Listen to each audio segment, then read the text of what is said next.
Poor Things, directed by Yorgos Lanthimos, is a story set in a dystopian version of our modern world, which shares the common ideologies that we currently share as a society, but habituated by people that seem to be belonging from the Victorian era. Sounds really goofy and confusing, but that's the kind of experience one gets with a Yorgos flick, wherein the characters feel authentic yet absurd at the same time.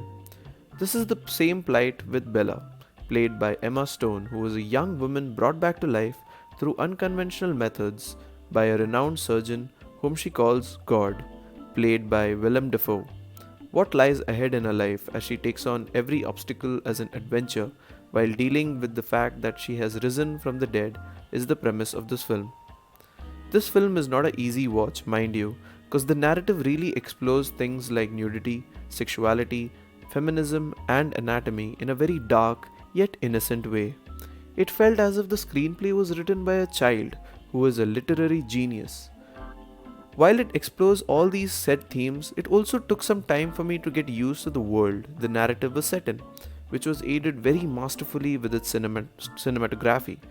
I found the dialogues of the film to be very funny and quirky at times, all at the center point with Duncan Wedderburn, which is a fresh way to see Mark Ruffalo on screen, portraying an egotistical brute, losing himself in the name of love.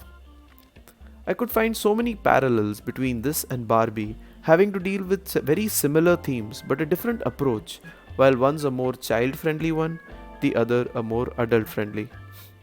I mean, what a coincidence that we even got both the movies releasing in the same year and fighting in the Best Picture category at this year's Oscars. I mean, damn. I particularly didn't seem to enjoy Poor Things as much as it's being hyped up for, to be honest. But overall, I really liked the approach it took with really showcasing the childlike wonder we often have towards exploring the world. That is by having just shit ton of sex. Just kidding. So that was my take on Poor Things, guys. Do give a like if you found this review interesting. For more such content, follow me on Insta and Letterboxd at atrociousfilms_. Until next time.